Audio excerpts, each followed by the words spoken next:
Next, we need to condition the honing wheel. And the honing wheel is a piece of leather that is simply glued to this disc.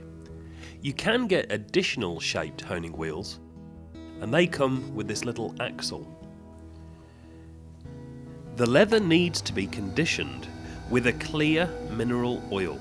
Now this is important, not a lubricating oil, but a mineral oil. The purpose of this is to prevent the abrasive compound from soaking deep into the leather and drying out.